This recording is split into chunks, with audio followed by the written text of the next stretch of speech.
നമസ്കാരം എല്ലാ ഉദ്യോഗാർത്ഥികൾക്കും ഗെയിനോളജി മിഷന്റെ ഒരു പുത്തൻ അധ്യായത്തിലേക്ക് സ്വാഗതം.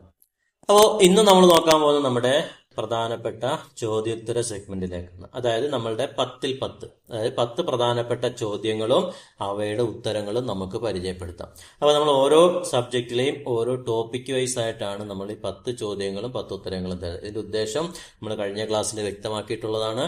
നമ്മളുടെ കോഴ്സിൽ പഠിക്കുന്നവരാണെങ്കിൽ അവർക്ക് ഒരു റിവിഷനായിട്ടും, അല്ലാത്തവർക്കാണെങ്കിൽ നിങ്ങൾ ഇതുവരെ പഠിച്ചു തുടങ്ങാത്തവരാണെങ്കിൽ അല്ലെങ്കിൽ പഠിച്ചുകൊണ്ടിരിക്കുന്നവരാണെങ്കിൽ നിങ്ങൾ ചെയ്യേണ്ട ഒരു കാര്യം എന്ന് പറയുന്നത് ഇതിലെ ഈ ക്വസ്റ്റ്യൻസ് 10 നിങ്ങൾ കണ്ടതിന് ശേഷം ആ പാഠഭാഗം വായിച്ച് മനസ്സിലാക്കുക. അപ്പോൾ തീർച്ചയായിട്ടും ഈ പോയിന്റുകൾ നിങ്ങൾക്ക് അവിടെയും കാണാൻ പറ്റും. അപ്പൊ നമ്മൾ ഈ തരുന്ന 10 ചോദ്യങ്ങൾ എന്ന് പറയുന്നത് റീസെന്റ് ആയിട്ടൊക്കെ PSC പരീക്ഷകളിൽ വന്ന ചോദ്യങ്ങളും അവയുടെ ഉത്തരങ്ങളുമാണ്. അപ്പോൾ ഇതിൽ ഉൾപ്പെടുത്തിയിരിക്കുന്നത് വെച്ചാൽ ആ ഒരു ടോപ്പിക്ക് ഫുൾ കവർ ചെയ്യുന്ന രീതിയിലാണ് ആ 10 ചോദ്യങ്ങളും ഉൾപ്പെടുത്തുന്നത്. അപ്പൊ നിങ്ങൾക്ക് ഇത് കണ്ടു കഴിയുമ്പോൾ 10 ചോദ്യങ്ങളുടെ ഉത്തരങ്ങൾ നിങ്ങൾ പഠിക്കും. അതുകൂടാതെ നിങ്ങൾ ആ പാഠഭാഗം പോയി പഠിച്ചു കഴിയുമ്പോഴത്തേക്ക് ആ ഏരിയ നിങ്ങൾ കവർ ആവുകയും ചെയ്യും. തീർച്ചയായിട്ടും പരീക്ഷയ്ക്ക് ചോദിക്കും എന്ന് ഉറപ്പുള്ള മേഖലകളാണ് നമ്മൾ ഇങ്ങനത്തെ സെഗ്മെന്റുകളിലൂടെ നിങ്ങൾക്ക് ലഭ്യമാക്കിക്കൊണ്ടിരിക്കുന്നത്. തീർച്ചയായിട്ടും പ്രയോജനപ്പെടുത്തുക. വരുന്ന പരീക്ഷകളിൽ എന്തായാലും നിങ്ങൾക്കത് ഉപകാരപ്പെടും. അപ്പോൾ ഇന്ന് നമ്മൾ നോക്കാൻ പോകുന്നത് കമ്പ്യൂട്ടർ, അതായത് നമ്മളുടെ information technology and cyber crime എന്ന് പറയുന്ന ആ ഒരു മേഖല നമുക്ക് പഠിക്കാനുണ്ട് അല്ലെ. കമ്പ്യൂട്ടറിന്റെ അടിസ്ഥാന വിവരങ്ങളും അതുപോലെ സൈബർ ക്രൈംസ്, IT ആക്ട് ഒക്കെ നമുക്ക് പഠിക്കാനുണ്ട്. അപ്പോൾ കമ്പ്യൂട്ടറുമായി ബന്ധപ്പെട്ട് ഇന്ന് ആദ്യം പഠിക്കാൻ പോകുന്നത് നമ്മളുടെ ആദ്യത്തെ ടോപ്പിക്കായിട്ട് PSC സിലബസിൽ തന്നിട്ടുള്ള നമ്മളുടെ ഹാർഡ്വെയറുകളെ കുറിച്ചാണ്. ഹാർഡ്വെയറുകൾ നമുക്ക് 4ആയിട്ട് തിരിക്കുന്നുണ്ട്. Input device, output device, storage device, പിന്നെ പ്രോസസിംഗ് യൂണിറ്റ്. ഇങ്ങനെ 4ആയിട്ട് നമ്മൾ തിരിക്കുന്നുണ്ട്. അതിൽ ഇന്ന് ഇൻപുട്ട് ഡിവൈസുകളെ കുറിച്ചാണ് നമ്മൾ പഠിക്കുന്നത്. അപ്പൊ കമ്പ്യൂട്ടറിലെ അടിസ്ഥാന വിവരങ്ങളുടെ ഭാഗത്തിൽ വരുന്ന ഇൻപുട്ട് ഡിവൈസുകളുടെ പാഠഭാഗമാണ് ഇന്ന് നമ്മൾ 10 ചോദ്യങ്ങളും ഉത്തരങ്ങളുമായിട്ട് കാണാൻ പോകുന്നത്. ഓക്കെ, അപ്പോൾ ഓരോന്നായിട്ട് നമുക്ക് നോക്കാം. അപ്പോൾ അതിൽ ഹാർഡ്വെയറിൽ ഇൻപുട്ട് ഡിവൈസുകളെ പറ്റി 10 ചോദ്യങ്ങളും ഉത്തരങ്ങളും നമുക്ക് നോക്കാം. അപ്പോൾ ആദ്യത്തെ ചോദ്യം, താഴെ പറയുന്നവയിൽ ഏതാണ് കമ്പ്യൂട്ടറിലേക്ക് ഡേറ്റ ഇൻപുട്ട് ചെയ്യാൻ ഉപയോഗിക്കുന്ന ഒരു ഉപകരണം? Plotter, printer, flash memory, biometric sensor. നോക്കിയേ, തന്നിരിക്കുന്നതിൽ ഏതാണ് കമ്പ്യൂട്ടറിലേക്ക് ഡേറ്റ ഇൻപുട്ട് ചെയ്യാൻ ഉപയോഗിക്കുന്ന ഉപകരണം എന്ന് പറഞ്ഞാൽ സിമ്പിളായിട്ട് നമ്മൾ മനസ്സിലാക്കുക. എന്തിനെ പറ്റിയാണ് ചോദിച്ചിരിക്കുന്നത്? തന്നിരിക്കുന്നതിൽ ഏതാണ് ഇൻപുട്ട് ഡിവൈസ് എന്നതാണ് ചോദ്യം. അപ്പോൾ ഏതാ അതിൽ ഇൻപുട്ട് ഡിവൈസ്? നമുക്കറിയാം ബയോമെട്രിക് സെൻസർ ആണ് നമ്മൾ ഇൻപുട്ട് ഉപകരണമായിട്ട് ഉപയോഗിക്കുന്നത് ഇല്ലേ. പ്ലോട്ടർ, പ്രിന്റർ, ഫ്ലാഷ് മെമ്മറി ഇതൊക്കെ എന്ന് പറയുന്നത് നമ്മളുടെ ഇൻപുട്ടിൽ വരുന്നതല്ല. ഓക്കെ, അപ്പൊ നമ്മുടെ ഉത്തരം ബയോമെട്രിക് സെൻസർ. രണ്ടാമത്തെ ചോദ്യം നോക്കിയേ, ഏതാണ് ഇൻപുട്ട് ഡിവൈസ്? അതായത് തന്നിരിക്കുന്നതിൽ ഇൻപുട്ട് ഡിവൈസ് ഏതാണെന്നാണ് ചോദ്യം. Printer, plotter, OMR, video. Video എന്ന് പറഞ്ഞാൽ അറിയില്ല, വിഷ്വൽ ഡിസ്പ്ലേ യൂണിറ്റ്, നമ്മളുടെ മോണിറ്ററിന് പറയുന്നതാണ്. അപ്പോൾ തന്നിരിക്കുന്ന ഇൻപുട്ട് ഡിവൈസ് ഏതാണ്? OMR ആണ് അല്ലേ. നമ്മൾ PSC പരീക്ഷയ്ക്ക് എഴുതുന്നത് OMR ആണ്. അപ്പോൾ OMR റീഡർ ആണ് ഏതിൽ വരുന്നത്? Optical mark reader. അതാണ് നമ്മളുടെ ഇൻപുട്ട് ഡിവൈസ് ആയിട്ട് നമ്മൾ ഉപയോഗിക്കുന്നത്. ബാക്കി പ്രിന്ററും പ്ലോട്ടറും വിഷ്വൽ ഡിസ്പ്ലേ യൂണിറ്റ് ഒക്കെ ഔട്ട്പുട്ട് ഡിവൈസുകളുടെ ഗണത്തിൽ വരുന്നതാണ്. ഓക്കെ, അപ്പൊ നമ്മുടെ മൂന്നാമത്തെ ചോദ്യം, തന്നിരിക്കുന്നതിൽ ഏതാണ് ഇൻപുട്ട് ഡിവൈസ് അല്ലാത്തത്? നമ്മൾ എപ്പോഴും ചോദ്യമൊക്കെ വായിക്കുമ്പോൾ ക്ലിയർ ആയിട്ട് വായിക്കണം കേട്ടോ. അപ്പൊ തന്നിരിക്കുന്നതിൽ ഏതാണ് ഇൻപുട്ട് ഡിവൈസ് അല്ലാത്തത്? ഓപ്ഷൻസ് നോക്കിയേ, ജോയ്സ്റ്റിക്ക്, സ്കാനർ, പ്ലോട്ടർ, മൗസ് അല്ലെ. ഇതിലേതായിരിക്കും ഇൻപുട്ട് ഡിവൈസ് അല്ലാത്തത്? നമ്മൾ തൊട്ടുമുന്നത്തെ ക്വസ്റ്റ്യനിലൊക്കെ കണ്ടത് തന്നെയാണ്. ഏതാണ്? പ്ലോട്ടർ ആണ് ഇൻപുട്ട് ഡിവൈസ് അല്ലാത്തത് അല്ലെ. നമുക്കറിയാം ജോയ്സ്റ്റിക്ക് ഒരു ഇൻപുട്ട് ഡിവൈസ് ആണ്, സ്കാനർ ഇൻപുട്ട് ഡിവൈസ് ആണ്, മൗസും ഇൻപുട്ട് ഡിവൈസ് ആണ്. അപ്പൊ ഇൻപുട്ട് ഡിവൈസ് അല്ലാത്തത് ഏതാ ഇതിനകത്ത്? പ്ലോട്ടർ. ഓക്കെ, നമ്മുടെ മറ്റൊരു ചോദ്യം നോക്കാം. തന്നിരിക്കുന്നതിൽ ഇൻപുട്ട് ഉപകരണം അല്ലാത്തത് ഏത്? 4 തന്നിട്ടുണ്ട്.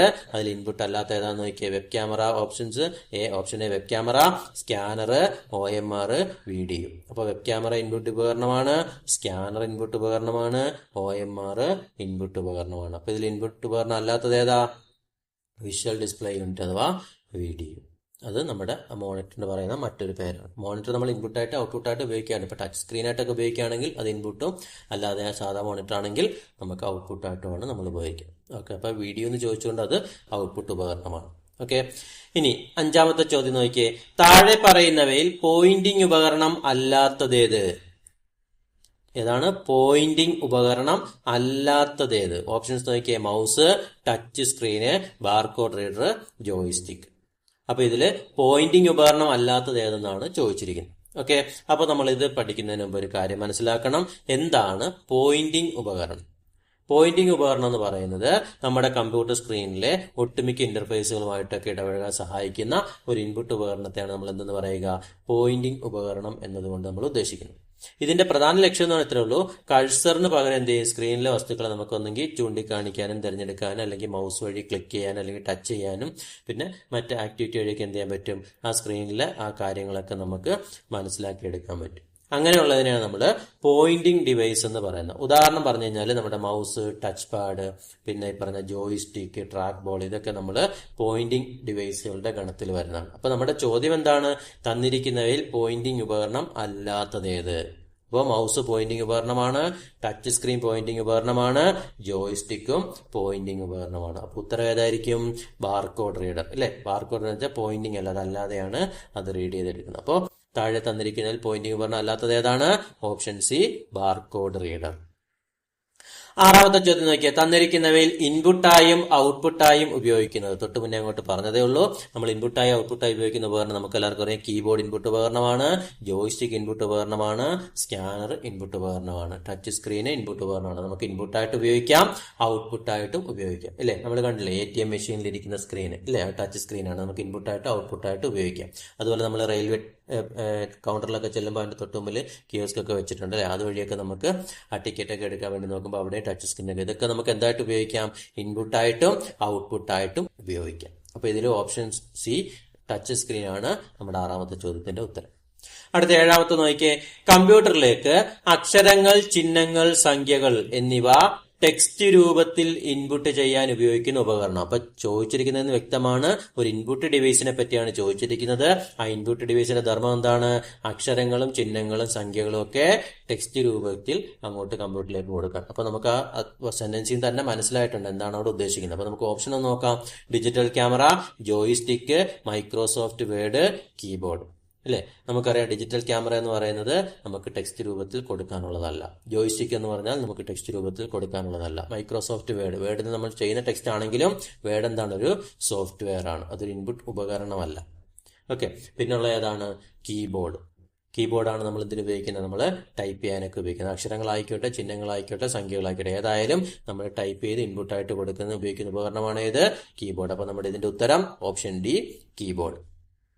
ഇനി എട്ടാമത്തെ ചോദ്യം, മനുഷ്യ ശാരീരിക സവിശേഷതകൾ തിരിച്ചറിയാൻ ഉപയോഗിക്കുന്ന ഉപകരണം. നമുക്കറിയാം ഇന്ന് നമ്മൾ സ്ഥിരമായി ഉപയോഗിച്ചു വരുന്നു അല്ലെ, എവിടെ ചെന്നാലും നമുക്കിപ്പോൾ ആവശ്യമുള്ള ഒരു ഡിവൈസ്. ഓപ്ഷൻസ് നോക്കിയാൽ QR കോഡ്, പിന്നെ biometric sensor, optical mark reader, പിന്നെ സ്കാനർ.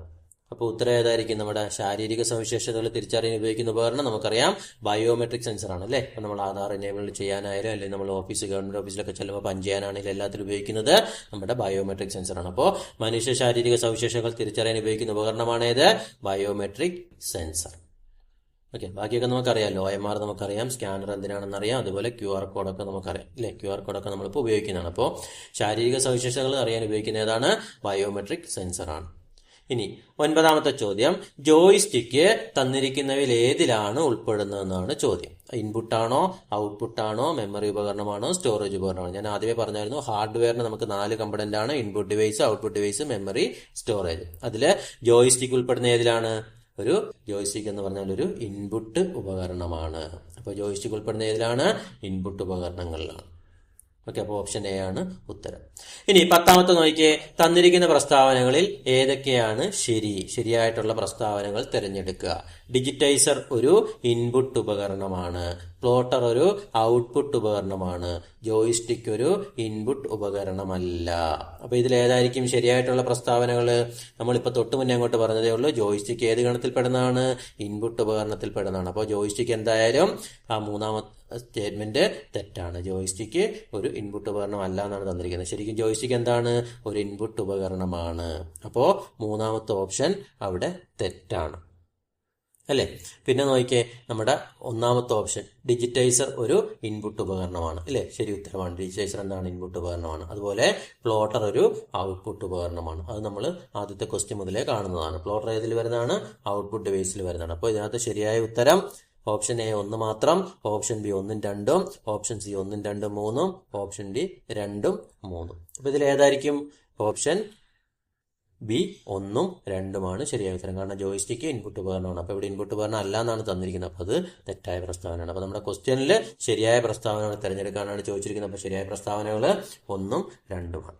ഓക്കെ, അപ്പൊ നമ്മള് 10 മിനിറ്റ് കൊണ്ട് നമ്മുടെ 10 ക്വസ്റ്റ്യനും കണ്ടു കഴിയും. ഇപ്പൊ തന്നെ നിങ്ങൾ ഈ 10 ക്വസ്റ്റ്യന്റെ ഉത്തരങ്ങൾ നിങ്ങൾക്ക് മനസ്സിലായിട്ടുണ്ടാവും. ഉടനെ തന്നെ എന്ത് ചെയ്തു, പഠിക്കാത്തവരാണെങ്കിൽ ആ പാഠഭാഗം ഒന്നെടുത്ത് ഇൻപുട്ട് ഡിവൈസുകളെ പറ്റി ഒന്ന് വായിച്ച് മനസ്സിലാക്കിയിട്ട് ഒന്നും കൂടെ ഈ ക്വസ്റ്റ്യൻസ് ഒക്കെ മനസ്സിലാക്കാം. പറ്റുമെങ്കിൽ എഴുതി പഠിക്കാൻ പറ്റുമെങ്കിൽ തീർച്ചയായിട്ടും ഈ 10 ക്വസ്റ്റ്യൻ ഒന്ന് എഴുതിയെടുക്കുന്നത് നന്നായിട്ടിരിക്കും. അതുപോലെ ഗെയിൻ നോളജിന്റെ കോഴ്സുള്ളവരാണെങ്കിൽ നിങ്ങൾ പഠിച്ച പാഠഭാഗമാണ്, തീർച്ചയായിട്ടും അതൊന്ന് റിവൈസ് ചെയ്യുക.